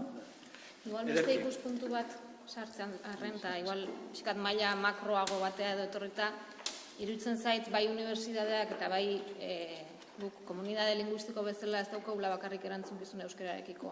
Baizik eta mundu mailako ikuspegi batetik ere munduko hizkuntza aniztasuna bermatzea badala gaur egungo erronka bat. Beste asko daudela gure egoera berdinean edo okerragoan eta iruditzen zait hor mundu mailan ere ekarpen bat egin dezakegula eta alde hortatik ere garrantzitsua dela perspektiba hori kontutan hartzea. Ze askotan gaude gure buruari begira baina kanpoan beste jende asko daude. Eta horiekiko elkarlana baita ere, eta hor esperientziak trukatzea eta jakintza trukatzea eta oso aberasgarria izan litekela bai guretzat eta bai beraientzat. Eta elkarlana ipatu duzu askotan, nik beti erabiltzen dut teknika bezala emulazioa. Hau da, beste eremu urriko hizkuntza moda dauz eta eremu elebidunak eta erabiltza dauz horrez. Hizkuntza eta medikuntza arloan esateko ikerketa pilo bat egon diaz, eta baina gehienak izan dira eremu eleanitzetan. Eremu anitzetan nahi dut, estandar bezala estatu batuak, ez jatorrizkuntza bat dago, teorian inolesa esateko, eta tautzen diez etorkin asko eremu eleanitz bat sortuz. Ez organ, hori eskaini behar duzu, zerbitzu bat, hizkuntza, nola albitzen duzun zerbitzu bat. Baina, eta hor ikerketa asko egonda, baina badagoz, gero eremu elebidunak, geure da eremu elebiduna esan ezakena. Eta horre badagoz ikerketak emulazioa daukazu, eurek zer egin daren kopiatu, baina nik uste hori ez dala nahikoa, ze eremu elebidun bakoitza oso ezberdina da. Zure mistikan, hori ikasut berez, medikuntzan. Hau da, galesekin txateatzen dugu, ez? Karo, gales ez da, badeko zantzeko parekotasun handiak, ez? Baina guk badauzkagu gure aldara itolopioak. Orduan emulazioan eko da galesen egin dutena, Kanadan egin dutena guretzako baliagarria izan dike, gauza batzutan bai, baina horrek emulaziotik elkarlanera bideratzen gaitu. Zabaldu behar dugu komunikazioak eurekin eta lan hilduak sortu guk handik gauzak ikasteko eurekutatik gure aldetik gauza jasatzeko, ez? Zer, galesen nola egin dugu Roberts, esaten da Robertsek, ez? Zer funtzionatzen duen? Badago, zer gauza bate, irizpide bate, unibertsala danik, medikuntza eta hizkuntza usatzen duena, ez dago, tokian tokiko izan behar du, baina nola egiten du, hobetan nola artean, edo guztu edo esperientzia partekatuz, ez? Zeuren osasun sistema eta gurea behar badazti ezberdina, euren egoera soziolinguistikoa behar badazta gauza, bera, aldarrai politiko-sozial guztiak ez dira berdina, baina parekotasuna begiratu egizazkizu. Frantzian, Kanada, esateko, Kanadan ezo frantzesa dekoso, adibidez. Bere korpusa dekoso agazada frantzesez, lan medikuntza eskaintza, aspaldiko edanako, baina galesez edo euskaraz puntzetik adibidez. Nik kontu bat desberdintzearen, ez da? Nik uste batetik, eta zuk planteatu duzun galderari erantzunaz, betebehar juridiko edo legezko betebeharra da, formakuntza euskeraz ematea, ikerketa euskeraz egin nahi duenari bideratzea, naiz eta gero gutxiago aitortua egon, segun eta zen eremutan aitortzarik ere ez daukan puntura arte, hori da bat, hau da, unibertsitateak daukan betebeharra da, legeak eta politika publikoek esartzen dioten hori betetzea. Hori da, egin behar dana. Bestea, da, konpromesuaren alderditik exigitu ahal zaiguna unibertsitate moduan. Baina legez, unibertsitateak bere eginkizuna betea eukiko luke, arauek diotena betetzen duen momentuan. Zer esan nahi dut honekin? Behar bada, gaur egun ditugune agintariekin edo daukagune, gai honetan ditugune erantzuleekin, behar bada, bigarren maila horri ere ekingo diogula. Eta horregatik gaude hemen, ez da? Sinesten degulako unibertsitateak bigarren atal horri ere ekin behar diola. Hau da, konpromesu bat badaukagulako. Baina bihar edo etzi, beste lantalde batek unibertsitatea eramaten duen momentuan, lehen da biziko hori beteta, bere eginkizuna beteta gelitzuko litzake. Nik desberdintasun hori garbi ikusten dut. Eta orduan, bigarren hori, konpromesuaren mundu hori eta apur bat, gu hemen gaudenok, bai, hori hola ikusten dugulako. Baina bihar edo etzi, egon daiteke euskara errektore ordo moduan, ez dakit, politika hori sustatuko ez duen norbait. Exigitu aldiogu, ez dakizen mutuntara arte. Pizkat desberdintasun hori, ez da? Ni ez da esnagoela odo, ulertzen dut egiten duzune bereizketa hori, baina azken finean, Euskal Herriko Unibertsitatearen estatutuetan hori agertzen da, eginkizunean, misioan hori badago, orduan nik uste hori bai exigitu alzaiola, hor dagoen aginte talde horri. Beste kontu bada eta egia da, azkenean konpromesuak horiek izan daitezkela eta gero eguneroko politikek eta eguneroko praktikek zehazten dutela benetan zer egiten den bide horretan.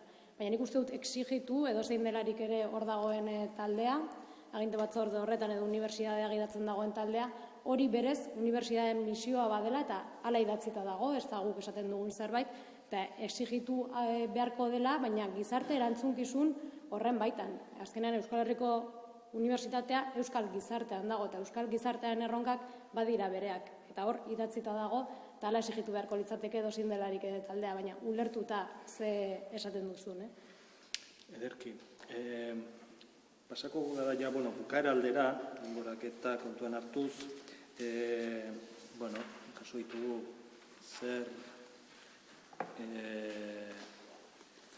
goera, kontestuak, ikuspegiak, argumentuak, iritziak, eta nahiko nuke sartu nola galderan. Azken galdera bezala nola. Zenbait gauza aipatu da, baina akaso gehiago sakontuz, nola. Dena den, horretan sartu horretik. Hemenko ideiak eta konzeptu desberdinak hartu dira, erantzunkizuna, konpromisoa, erantzunkizun korporatiboa, hainbat gauza. Eta tartean aipatu da asko lidergoa. Lidergo termino ere asko atera da. Lidergo, profesionalak etorkizunean, liderrak izango direnak, hainbatetan agertu da. Pentsa daiteke lidergo termino horretaz baita ere hizkuntz lidergoaz hitz egin daiteke, pentsa daiteke horretaz, hizkuntz lidergoaz, hizkuntz lidergoa eramango duten profesionaletaz. Manejagarria da, termino bezala, landu daiteken termino bada, unibertsitatean gure ganatu dezakegun termino bada, landu daitekena da, ez? Nik ez daukat inongo zalantzarik. Utziko dizuet unibertsitate hitz egiten, nik esango dizut gauza bat, bai, guk enpresan adibidez da, enpresan une euro jendea formatzen da lidergotzan da, zentzu honen ikusita lidergotza noski. Eta oso garbi dukeu, adibidez gu ointxeik egizten enpresan lehenengo aldiz, enpresaren historian lehenengo aldiz, hizkuntza eskakizunak, hoi da nolabait esateko ulertu dezazuen patata kalinte, hala da. Guk oso garbi dukeu, lider diren hoien gana jo bar deu lehenengo, osea, ointxe, datorren hasten espaldin bada, hemendik 15 eta zein die lider horik? Taierren adibidez, maisu eta enkargatu direnak, eta hoiek daukate ardura, nolabait menpekok lanen eta lan aurrea ateratzeko, eta netzat ez dut sekula zalantzan euki, lidergoa bere zentzu honen behar dala, eta Euskal Herrin alde hortatik zorionez lider eta intelektual ikaragarri daukeu, gehan gutxi izan da. Eta ez bakarrik euskera eta hizkuntza aldetik kontzientzia sortzen edinak, baizik arlo guzti horietan. Hoi esan da, unibertsitateen lidergoa nola lantzen duzuen, ni horrela izkuta hoiten naiz. Nik egin got, gaineratu hori, eta neure apartaren. Ez berdin, lidergoa zentzu honen, nien ikusitxe azkenien, pentsatzen dugu goiko organoak edo zein enpresetan gorengoek eraman behar dutela lidergoa, eta azken baten liderra beste jenteak asignatzen dut lider bat. Ez da nobera jartzen dela lider edo jartzen dutela lider. Azkenean, inguruko kontagiatzen den gauza bat da lider gautzaren eta hor, suposatzen duzun moduan, taierreko gazte bat edozein jarri daiteke hizkuntz lider bezala eta gaina helburua jarrita erantzukizunak hartuta eta gustu handiz egiten den eta indar handiz egiten den lan bat ikusilik ez da ipini behar horre oso erabakitze maila altuta. Gure unibertsitatean lidergotza argiak badauzkagu eta nik garbi ikusten ditut. Hemen inguruan ezagutzen ditut lidergotza hori planteatzen duten batzu, Josu Bera, mediku, ez dakit. Hau da, nik bai ikusten dut esparru askotan lidergotza hori badaukagula eta hor dago, ez da? Baina lehen egin dudan galdera berdina, nola elkartuko ditugu lidergotza horiek askotan? Eta gero, ez dut nahi pesimista izan, baina errealitate baten aurrean ere bagagoz unibertsitatean, ez da? Da, errealitate hori da, nik kontsiratu aldan zuen lider bat desala, zuen Euskararen arloko errektore ordea, lider moduan, ez dute, nire jarrera, nire ekintzen aurrean, ez dakit alegintzen naiz lidergotza hori, ze azken batean, bazara ardura eta begibistan dagoen pertsona bat.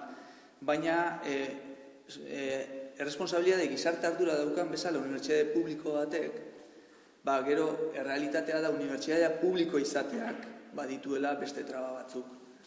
Lidergotza hori ez dakit nola ulertu behar den baita ere, baina lidergotza hortan erabakiak hartzeko eskubide osoa ere, bai nik uste dut, sartu beharko litzatekela. Hala, lider batek izan behar du arduratsua eta zehozer benetan erabaki behar duen momentuan ere, erabakimena erabateko izateko aukera eukitzea. Eta igual enpresa pribatuan eta hori errazagoa da, baina gure realitatean ere askotan badago errealitate bat zeinak ez digun usten askotan igual erabaki horiek hartzen. Eta nik azpimarratzearen hori lidergotza horiek ere batu beharko genituzke eta elkarlanean lan egin. Eta horregatik niri proposatu zidatenean mahai inguru hau ere asko postu nintzen baita ere ikuspuntu hortatik, ez da, deia zabaldu zendutenean, batean, nire ideia esan baita ere, benetan halako gaietaz dakideen jenteak eta hortan diharduen horiek, lider horiek bilatu eta orain lider horiek zabaldu daitezela eta, errektore ordetzatik, aginte lekuetatik egin genezakena da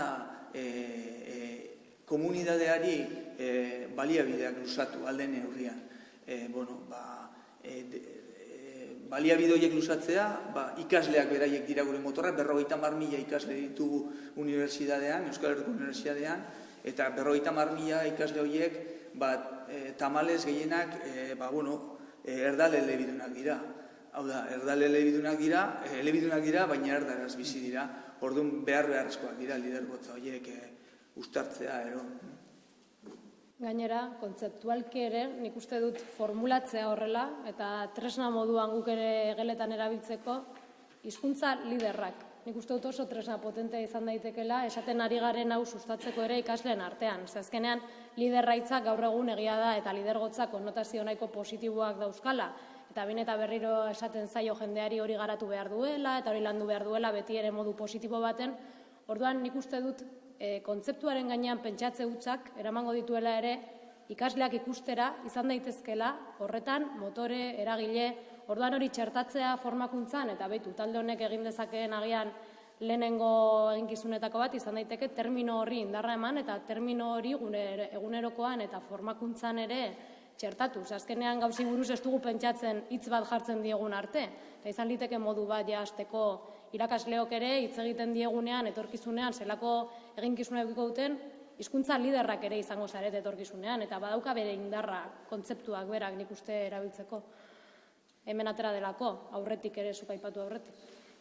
Hizkuntzaren alorrean lan egiten dugun aldetik egizan, hizkuntza lidergoa bada igual azken urteetan darabilgun kontzeptu bat, eta lehen Iñakik ere aipatu du, soziolinguistika klusterare badabila lor hortan ikerketak egiten, eralan, eta nik uste bereiztu behar diela bi lider mota, batetik lider informalak, edo izaeragatik nolabait talde batean nabarmentzen dianak, edo lider formalak, edo betetzen duten funtzioagatik, edo duten lanagatik nolabait lider dianak, ez? Eta iruditzen zait, bi plano diala, baina bietan eragitea garrantzitsua dela eta identifikatu behar ditugula bai lider informalak eta baita ere lider formalak, ez? Eta horietan eragin. Eta unibertsitatearen ikuspegitik usten dut garrantzitsua dela ikuspegi hori ikasleekin lantzea, baina baita ere irakasleekin. Irakasleak ere dia ikasleentzat eta nolabait badira lider, ez? Eta, beraiek portaera eredugarriak edukitzea garrantzitsua da, garrantzitsua da baita ere klasetan ze eredu erabiltzen ditugun, arloko profesionalak ekartzen baditugu hitzaldiak ematera profesional horiek ze hizkuntzatan hitz egiten duten. Uste dut lidergoa ikuspegi askotatik landu ditekela. Ederki, orduan, beraz, guzti honekin lotuz, esanak esan, eta bukatze aldera, aurrerantzean, unibertsitatetik edo eta unibertsitate ingurutik, zer egin daiteke, eta berezik nola egin daiteke. 1, 2, 3, 4, 5. Batzuk apuntatuko zenituen, batzuk gota ditugu, ja. Nik buruan daukadana zera da, zuek behar zaituzteko, baina zu gu bai, esan dena, osakidetza barutik, sistema guztia euskalduntzeko, euskarak lanak aipatzen dira, ez dian nahi, dute zertarako badillo.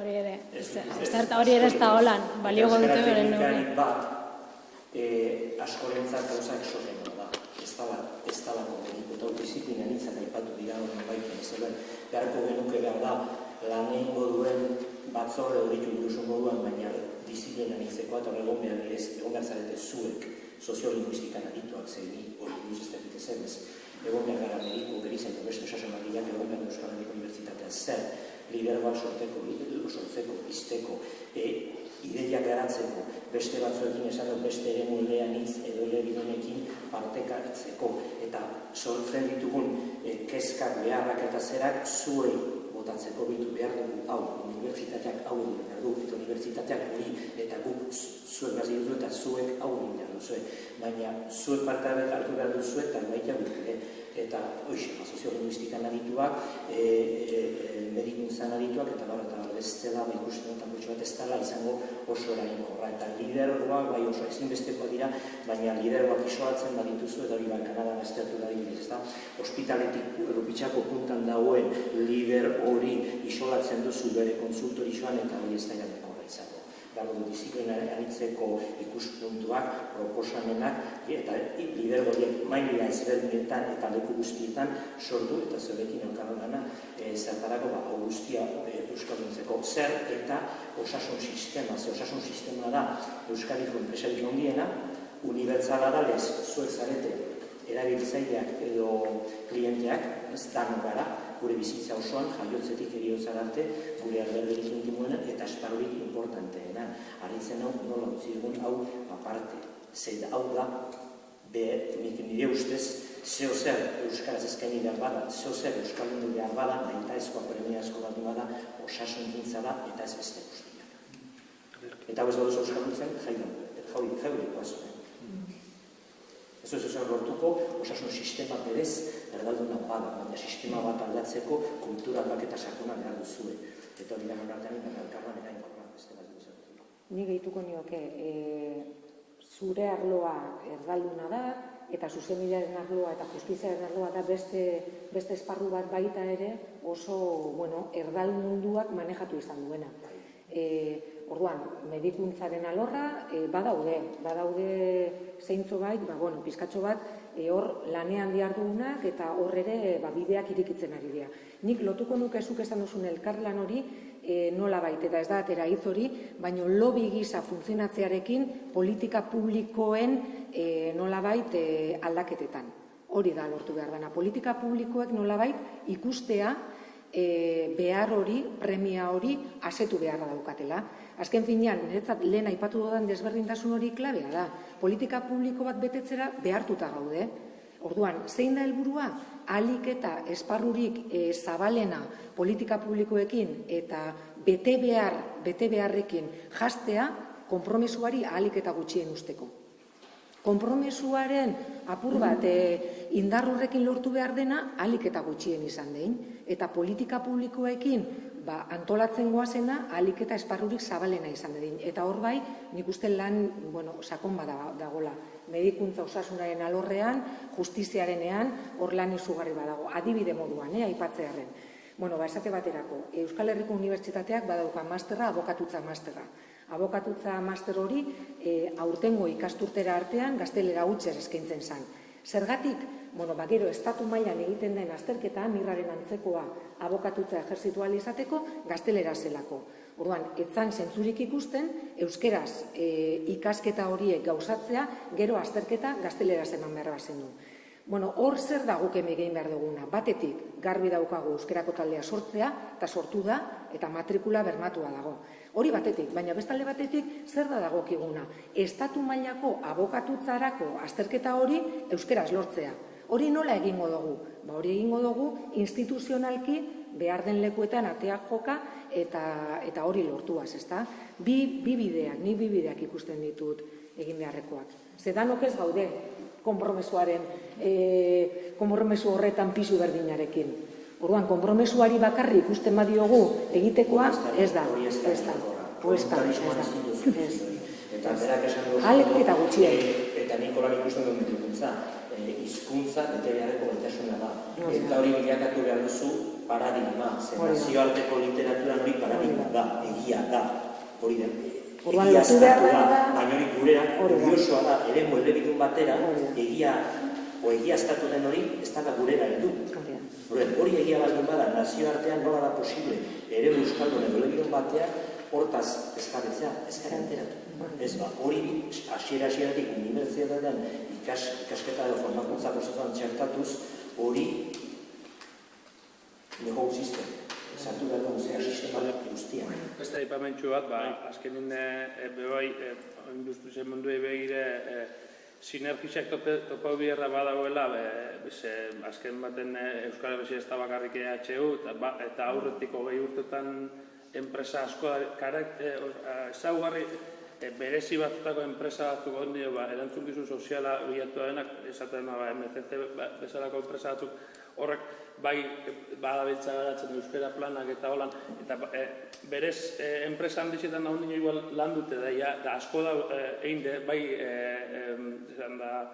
IMH bezalako eskoletan da, horrepe azkenin sare industrial hortako langileak hortik bai ateratzen dira, eta azken baten sinergia bilatzen eta oin arte egin da dagoenari jarraipen emoteko bidiek bai bilatu bilintxuzke EHU baita. Bai, hor esan nahi dut, gaur nabarmena da, oraindik hasieran gaudela. Ez da normala da, pentsa zenbateneko anormaltasunen bizigean, enpresa bakoitze, aigea oraintxe arte, kafek bere hiztegi terminologikoa. Osea, eske ez da, hiztegi hori ez da existitzen. Eta aigea, goierrin, euskeraren ganako, nolabaiteko kontzientzia duten enpresak zerbait egitena, venga, elkartu beharra daukagu. Eta sortuta daukagu ingudea. Eta zer da ingudea, goierriko 8, 10, 12 enpresa juntatzen dira, eta bakoitzei bere neharrak egite dizkigu eta bere lorpenak azaltzen dizkigu, eta helburu da, beste batzuk etorri honea, ez dakizuelako nondik hasi edo ez da. Nik ikusten dutena da, beraldiko salto eman dugu, nik berriro esango izan, nik 30 urtean matzalanen enpresa beren, eta baina ikusten dut horren oinarrien gaudela, eta hori esan da, berriro esango izuen, netzat, unibertsitatea esango duzue oso goran jartzen duela, baina netzat txalotzeko da alde guzti-guztitatio.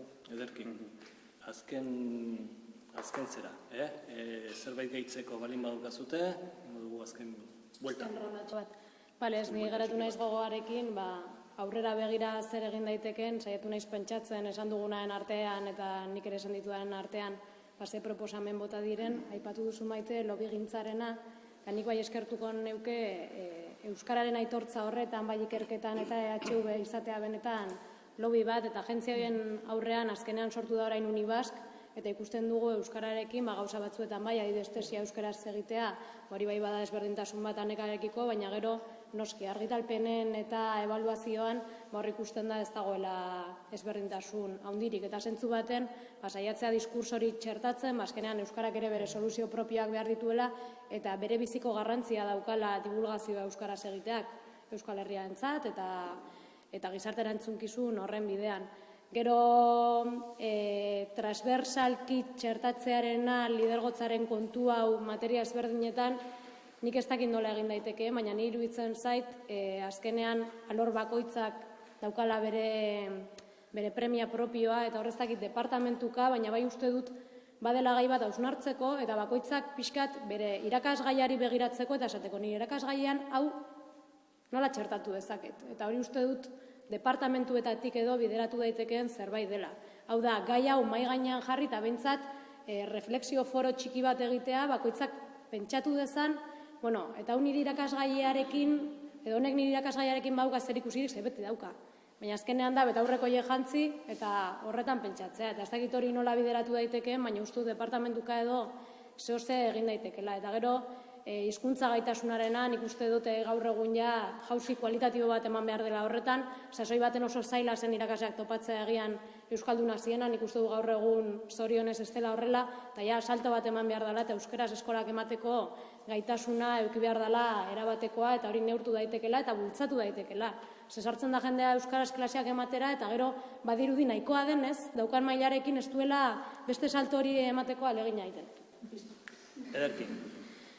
Ordu bete eta laurden, esan bezala, bete dugu. Nik eskertu behar dizuet, danoi, neurrian esan dugu eta neurrian jardun duzue, eta mila esker. Ez dugu bukatu. Egin dezak eta aportazio txoa. Bai, laburra, bai.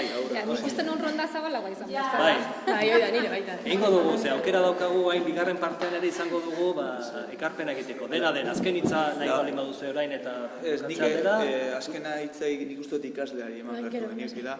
beraiek direlako uste dute honen ardura. Bueno, nik bai hori, esan deuna, eguneko egunen eskainiko nun, eta irakaslek arrazu dizu, irakasleen aldetik nik usteak izan lan aita dora, irakaslek gai dia, atea da generazio berri oso bat gai dianak klasek emateko, eta bai erreztuko nuke kontratazioa. Eta bueno, beste alde batetik zuk esan dezuna, nik uste baietz, euskeraz, inberdan txipaldaketa hilen esaten duna, ikusi behar da gizarteak euskeraz gai gehala hizkuntza tekniko oso bat daola sortuta edo sortzen edo, bueno, bai. Nik ingoa, baino ja sortuta daola eta bai jakintzarlo guztitan ikusteko euskeraz gaitasuna daola. Adibidez bain ikaslek aigaiten, nola bait, dudazkan apunte guztiak eta jakintza guztia elkarrekin partekatzeko webgune desberdinak sortzen. Adibidez, medikuntzan edioz dago eutxi, dana euskaraz tinko sendatuta ikasi. Eta gure apunte guztik euskera, dazkaunak. Orduan, zer gertatzea ez medikuntzan kasun, gune desberdinetan daude ospitalek, bakizue, orduan, ospital baten euskera emateana, igual beste baten gaztelera ematea.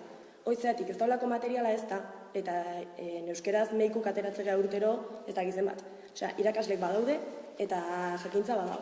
Orduan ikusten behar dela lan handia, eguneko egunen emateko dakaun jakintza, eta partekatu behar deula dazkau jakintza guztik euskeraz ikusteko jendeak euskera bai dela maila altu bateko hizkuntza, gaitasuna handia aukala, eta indarra lan egin behar dela lortzeko jendeak kontzientzia edukitzea eta bultzatzea euskera bai baita.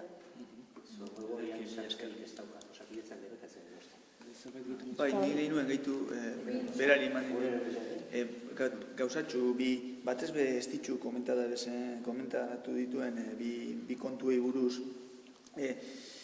Batetik, ni ados nago gure ikerkuntzan, euskaraz egiten dugun produkzio horren aitorpenaren bila joan behar garela, baina ikusten diot honi arrisku bat, eta behar bada arrisku hori sortu da unibertsitatean, berez euskara bultzatzearen aurretiaz egon diren politika eta neurri batzuen gatik. Nik uste dut hori gure bete beharra dela. Hau da, zeo zer bebai lortu nahi badugu, nik uste dut bebai beste diskurso hau ere zabaldu behar dugula. Eta egia da, ez ditxuk ez duela nahi hori esan, baina beste arrisku hau ere azpimarratu nahi nuke. Badago jende asko gaur goizean irakasle berrien harrera ekitaldian egon naiz, eta galdera pila bat egin dirate euskararen gainean, iaz egin ez duten adibidez. Eta hori bada seinale txiki bat, ezta? Asko postu naiz, ni izan naiz protagonista saio hortan. Eta iaz badiz, adibidez, Xavier izan zen protagonista, ezta? Irakaslegoen errektore ordea. Eta baina galdera batzuk ziren, hau egiten badut, ordainean zer emango didazu. Eta hor gako bat dago, nik uste dut hor eskatu behar diogula, diskurso hortan ere, eragutsi behar diogula baita ere gure kidei, gure ardura dela, da gure bete beharra dela, eta nola bai bultzatu behar dugu. Baina beste hizkuntzetan ere hola, interesez argitaratzen duzu puntuak lortzeko. Bai, baina nik uste dut euskerak merezi duela hori presente ukitzea. Ez dut esan nahi, ez dugunik horren bila joan behar, baina argi ukita gure bete beharra dela eta borondate hortatik ere lortuko ditugula gauzak zentzu hortan. Eta hori, hizkuntza gaitasunarena ados nago, hori aztertu beharreko zer da, eta gaur egun dagoen legediaren aurrean, eta gaur egun dauzkagun baliabideen aurrean, detektatzea oso zaila da, behin detektatuta zeo zer egitea are zailagoa da, baina gure ardura da eta egin behar dugu. Eta, hori izan azpimarratu nahi nuen. Mila esker. Apunte txik, ez aipatu duzu justu harrerarena, eta bazan kontu bat aipatu nahi nula, ez? Eta, igual beste ikuspegi bat ematearen.